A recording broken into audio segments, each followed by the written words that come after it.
So Jesus has gone up the mountainside and taken a spot to sit. And his disciples have surrounded him, and then these crowds of people that have been following him join him on the mountainside. And he starts to give this sermon called the Sermon on the Mount. And I'm wondering, what is it that he sees as he looks out over this crowd?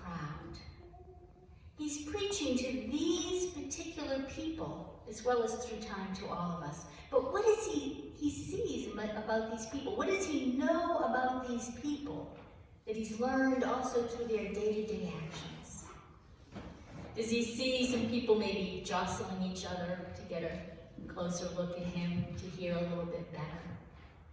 Does he see spouses arguing about who should go home and be with the children because they can't spend all day here on the mountainside?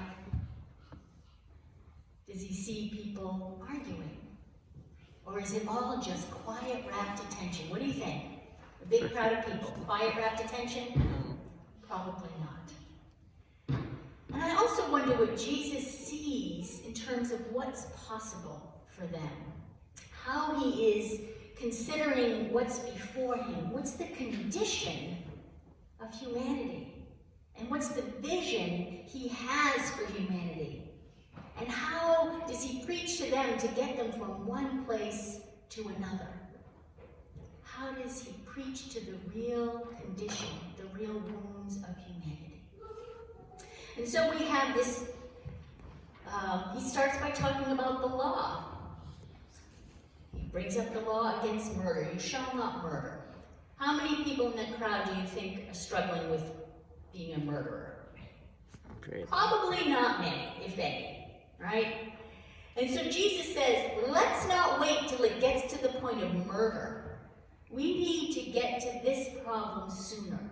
The problem is your anger, right? If you're angry with a brother or sister, you will be liable to judgment. And then I'm fascinated by that part where he says, if your brother or sister has something against you, so someone's going to the temple to make an offering, and Jesus says, but think back in your relationships. Not only are you mad at someone else, but is someone else angry with you? And if someone else was angry with you, might not that feed your anger at them? Right? The best defense is an offense. If someone's mad at you, you're going to find fault with them. You're going to judge them.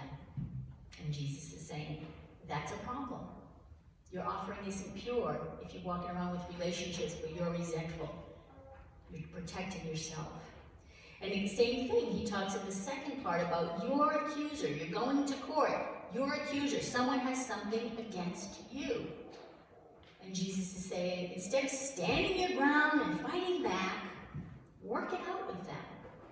Get it? Take it out of the court. Figure it out. You'll end up paying more if you don't. Now, one of the things I hear in these passages is self-righteousness. And we get that at the end when he's talking about don't make vows, because that's what he's talking about. I swear by heaven that I would never, that I did this, that I'm telling the truth. I swear by Jerusalem. I swear on my own life. And Jesus says, don't swear. Don't be trying to prove yourself. Just a yes or a no. I did or I didn't. Be true to your word. You don't have to prove something, because that kind of swearing is, again, all about the self-righteousness. Look how good I am. I'm proving that I am true and right. So Jesus is saying, let go of the self-righteousness. That is not healing the human condition. And that's what the human condition is one of conflict. We have this deep need for each other, because really we are one. And we are made for connection. And yet we have this deep fear of it, because we're vulnerable. And we're afraid that we might get hurt. And so we push those connections away. We get on our high horse, we get all self-righteous, we get all judgy, and we push away the connections. The with Jesus saying, where we might say the best defense is an offense, Jesus is saying, be defenseless. Go into it humble, willing to make it up to whoever's mad at you. Be humble. And then we have this saying about adultery. Right? You must not commit adultery. Anyone who even looks at someone else with lust. And again, he's saying, let's not let it get to the point that the law outlaws it. The problem starts before the actual act. Right? It starts in the rumination, in the obsession, in the flirting, in the conversations. It starts much sooner. And Jesus says, cut it out. I heard those words once from God. I was obsessing about someone I shouldn't have been obsessing about, and going on and on in my mind, and I heard clear as a bell, cut it out. And so when I read these things like pluck out your eye or cut off your hand, that's what I understand. Just cut it out. Don't engage, don't indulge in that kind of stuff. The same thing with divorce. He's talking about, again, that self-righteousness. A man might divorce his woman, and the same could happen now. A woman might divorce her man. That wasn't the case back in the day. Or their spouse. And they might initiate it because their feelings are hurt, because they feel insulted or offended. And again, they're standing on this self-righteousness. I'll show you. I'm out of here. And Jesus is saying, you know what? You think you're getting justice, but you're actually causing more injustice. In those days, if a divorced woman remarried, Jesus is saying that's committing adultery. Anyone who marries her commits adultery. Jesus is saying, honor the bond. Honor the bond. And I would like to add, that does not mean divorce is always the wrong choice. Even in this passage, Jesus gives allowance for that. But a decision to part, to end a marriage, to break vows, really needs to come not from a place of self-righteousness and a wish to exact vengeance or justice, but really a thoughtful dissolution. To me, he's addressing people who are looking to be righteous according to the law, who want to earn their way to heaven, who want to earn their sense of self-righteousness, who want to stand on their soapbox and judge others. And he sees that as a real problem in the human condition. Can anyone else identify with that? I know I can. Even all the work I do, even chewing on this passage all week, I had an email exchange with someone, we worked together on something, and I felt like she was accusing me of something, and I was like, I didn't do that.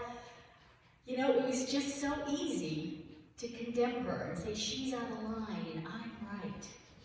But thank goodness, I keep considering this passage. And so she apologized, and I said, you know what, there really is no need to apologize. I'm gonna put on my big girl pants now and let go of this sense of being offended and insulted. We worked it out, and it's fine, and I just let go. But that temptation was so strong to be right, to put her down, to make her wrong. And Jesus says that is a problem. We will not heal the condition, the broken condition of humanity when we stand on self-righteousness. Be vulnerable. Be open.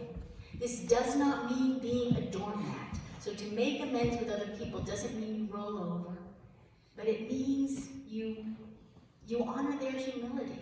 You approach it with your own humility, respect for others.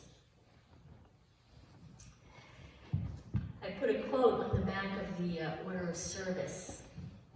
Peace is not the absence of conflict, but the presence of creative alternatives for responding to conflict.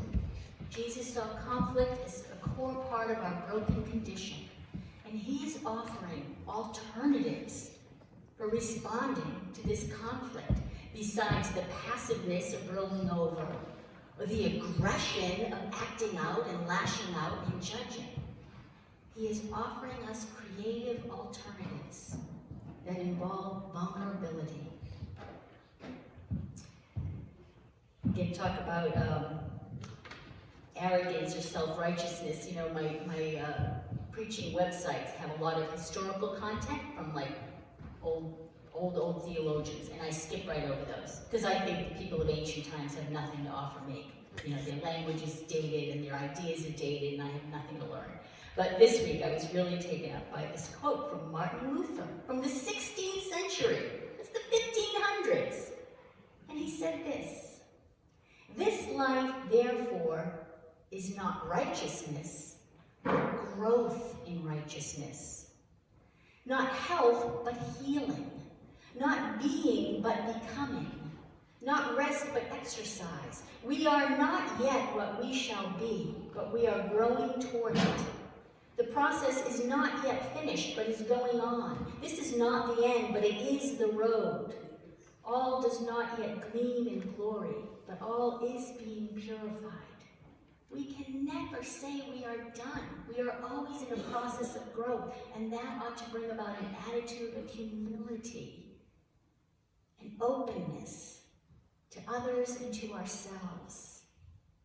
William James in the 19th century: "Whenever you're in conflict with someone, there is one factor that can make the difference between damaging your relationship and deepening it.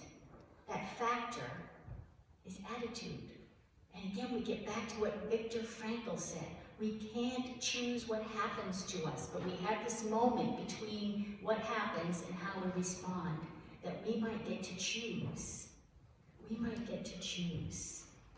So look not to the law for perfection, but look to relationships for connection. That is where the healing is, in connecting with each other, in healing our relationships with our family, with our friends, with people we don't even know, with people in our community and people across the world, as individuals and as a body, whether it's a church body, again, a community, a nation, a world. We heal our relationships when we are willing to become vulnerable. And may it be so.